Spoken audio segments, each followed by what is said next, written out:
জানাচ্ছি প্রিয় দর্শক, মানচিত্রের নিয়মিত আয়োজন কথোপকথন। গতকাল আপনারা জানেন যে সন্ধ্যায় যমুনায় জামাতের একটি প্রতিনিধি দল প্রধান উপদেষ্টার সাথে দেখা করেছেন।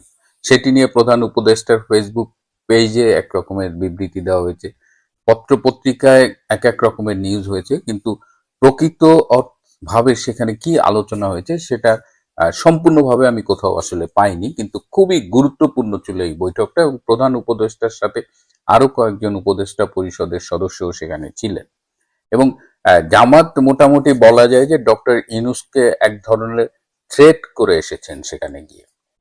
সেখানে প্রথমেই তারা বলেছেন যে একটি দলের প্রধান, ডেফিনেটলি সেটা বিএনপি চেয়ারপারসন তারেক রহমান যে সিকিউরিটিটা পাচ্ছে, তারা সেম সিকিউরিটিটা জামাতের আমির ডক্টর শফিকুর রহমানের জন্য চেয়েছেন।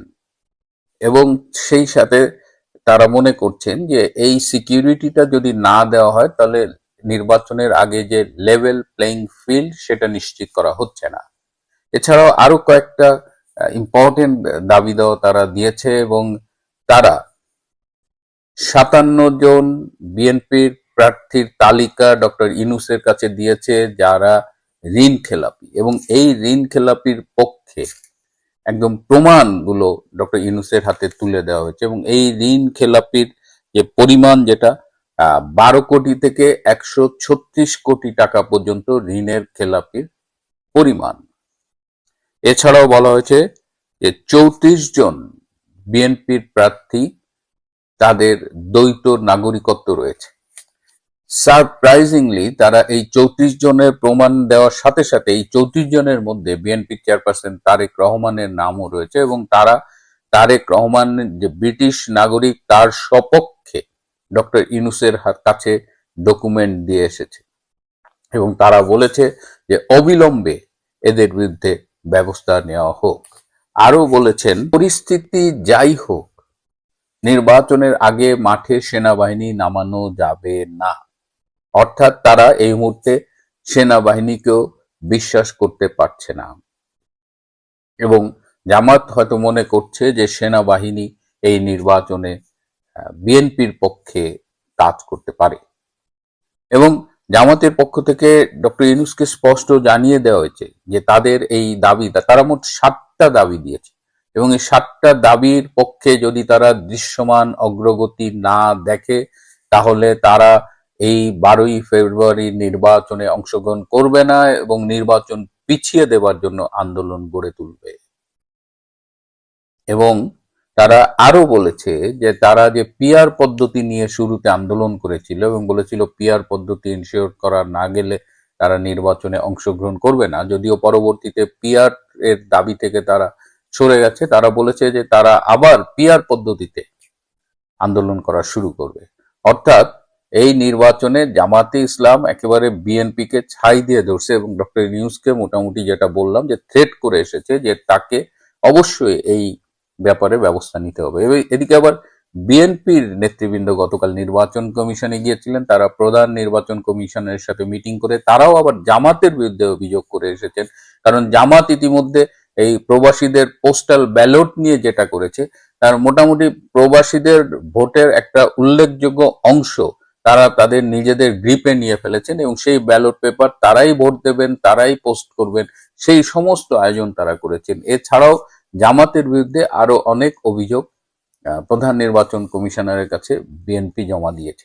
আবার এদিকে যদি এনসিপির কথা শুনেন, এনসিপির যে আসিফ মাহমুদ, তিনি আবার এখন আকারে ইঙ্গিতে থ্রেট করছেন যে তারা নির্বাচনে থাকবেন কিনা সেটি নিয়ে তারা কথা বলছেন। তো এই যে থ্রেট, পাল্টা থ্রেট, একে তো নির্বাচন হবে কিনা, কালকেও আমার কাছে অনেকেই এই ইউটিউবে জানতে চেয়েছেন যে 12 তারিখে নির্বাচনটা হবে কিনা এটা বলেন। 11 তারিখ পর্যন্ত কেউ বলতে পারবে না এই নির্বাচনটা হবে কিনা, এরকম একটা অনিশ্চয়তার মধ্যে। একটা ছোট্ট ঘটনা বলি, আজকে বিএনপির স্থায়ী কমিটির একজন সদস্য তিনি জিজ্ঞেস করছেন, আচ্ছা ভাই 12 তারিখে নির্বাচন হবে কিনা।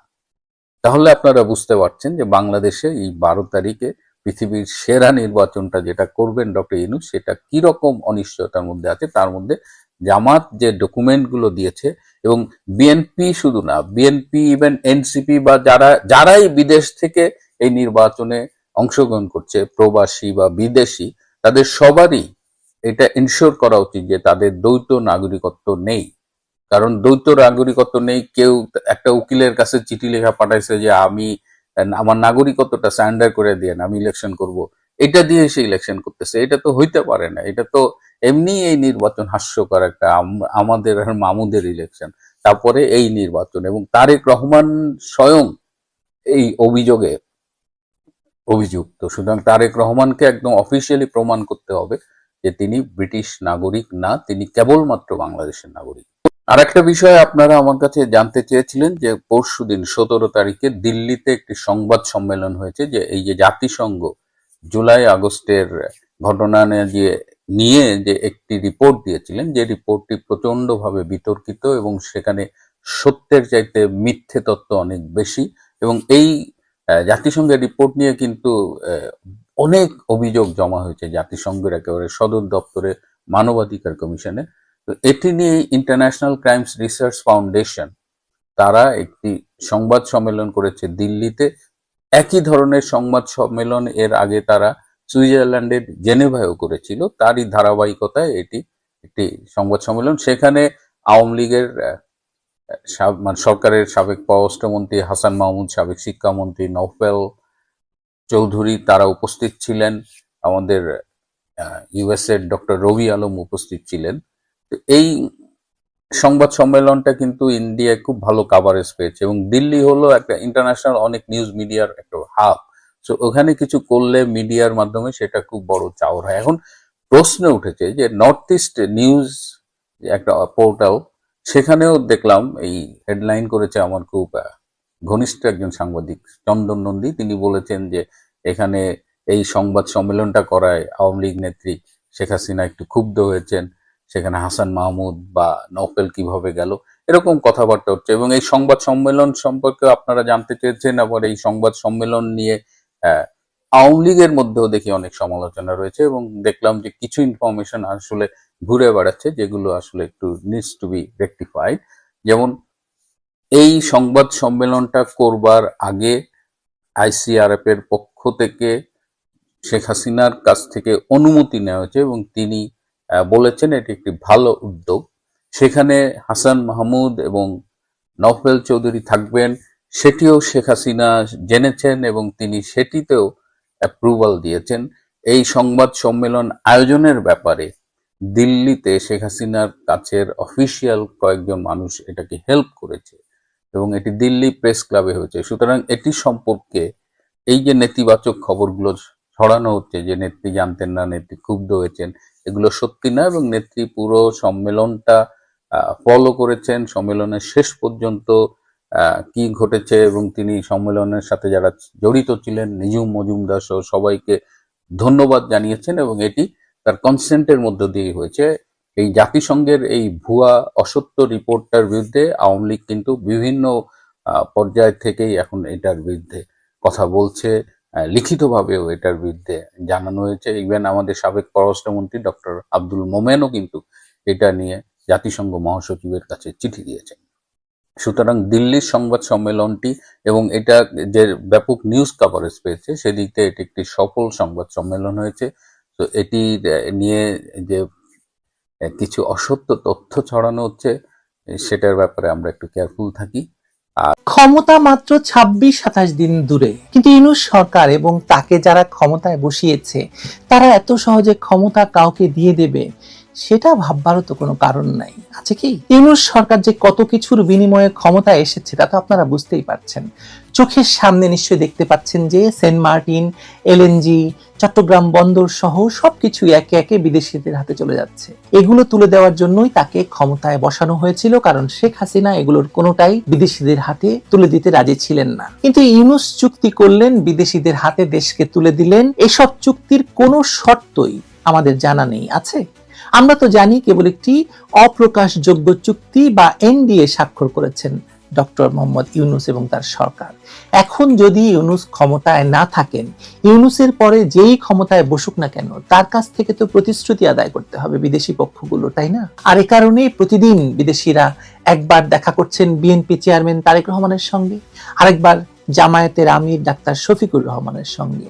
দুপক্ষই বিদেশিদের যে কোনো দাবিতে আমি রাজি, আমি রাজি, হ্যাঁ ভোট দিয়ে দিচ্ছেন। যদিও তারা জানেন না যে ইউনূস এ যাবৎ কার সঙ্গে কোন শর্তে কোন চুক্তি করেছেন। বোয়িং এর জন্য চুক্তি করেছেন, এয়ারবাসের জন্য চুক্তি করেছেন, আমেরিকাকে সোনাদিয়া বন্দর দিচ্ছেন, মাতার বাড়ি কাকে দিচ্ছেন, চট্টগ্রাম বন্দর কারা নিচ্ছে, মানে কার সঙ্গে কোন কোন চুক্তিতে কোন শর্তে সব চুক্তি হয়েছে কিচ্ছুই কেউ জানি না আমরা। তারেক রহমানও জানেন না, শফিকুর রহমানও জানেন না, কারণ চুক্তিগুলোর কোনোটাই প্রকাশিত হয়নি। কিন্তু ক্ষমতা মাত্র 27 দিন দূরে, তাই যে যার মতো বিদেশিদের কাছে দাসখত লিখে দিচ্ছেন, হ্যাঁ ভোট দিয়ে দিচ্ছেন এইসব চুক্তির পক্ষে বিদেশিদের কাছে।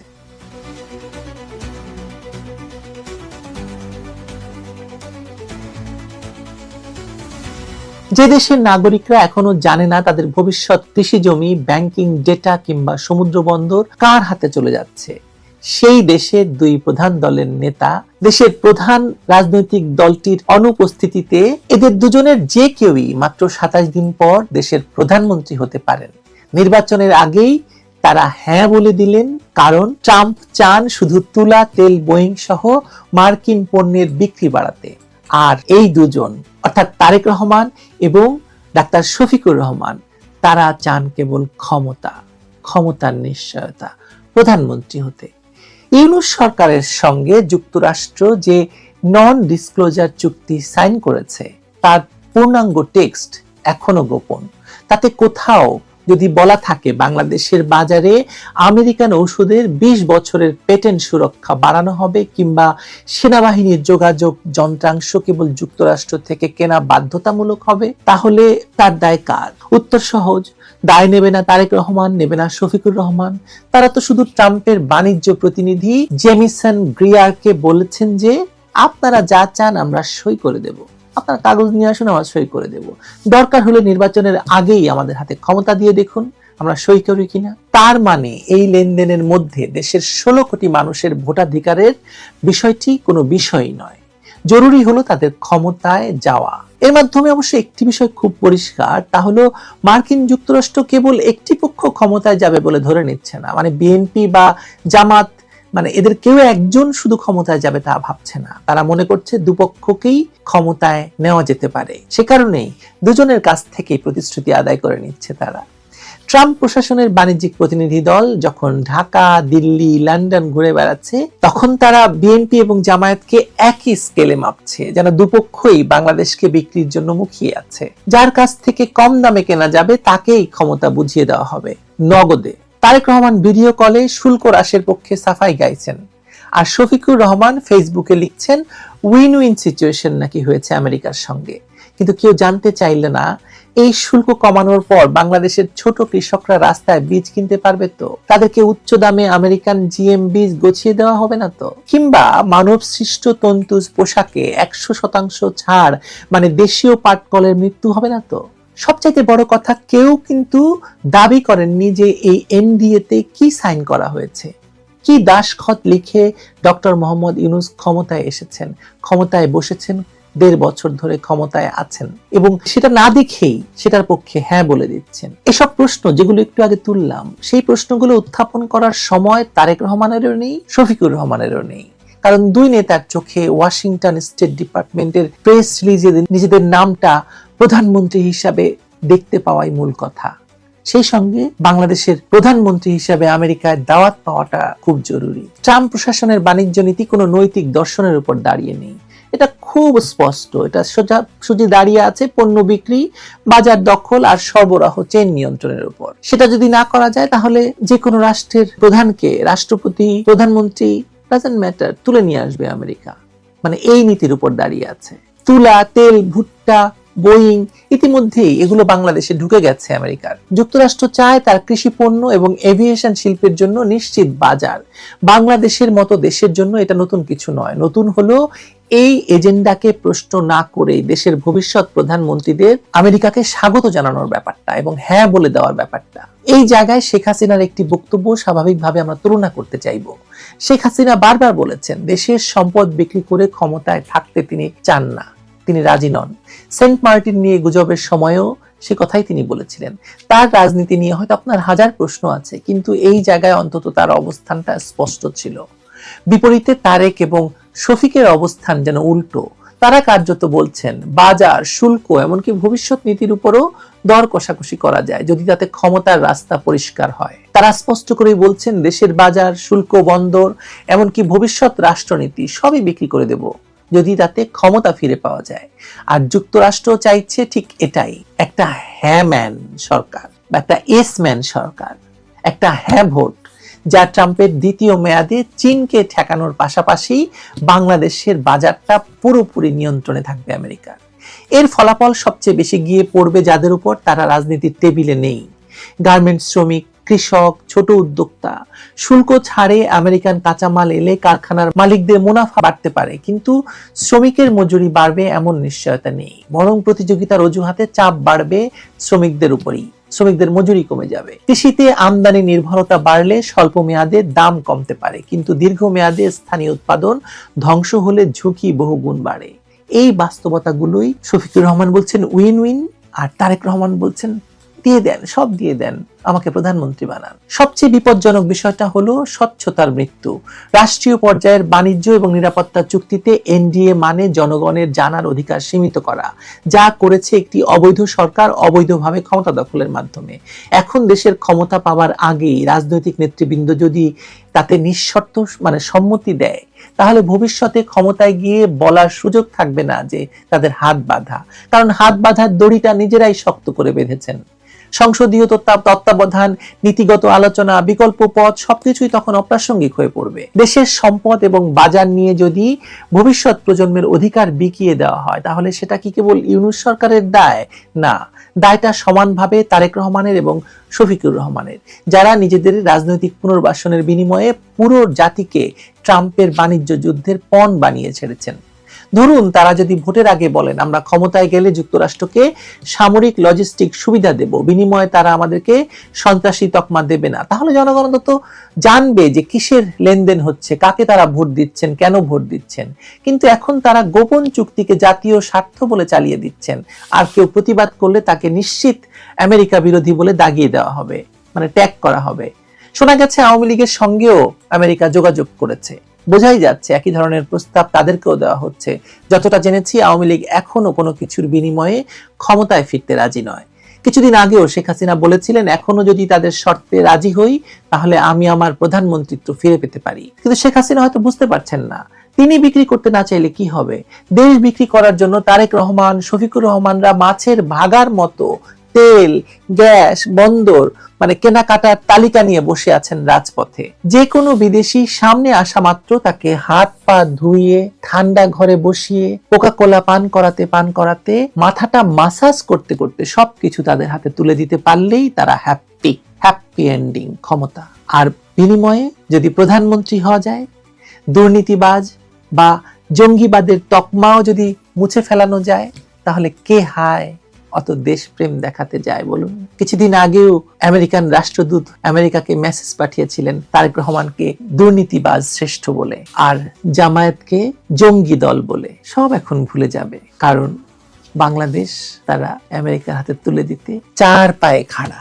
4 পা বলছি কারণ আছে, কারণটা কি আপনারাই বলুন।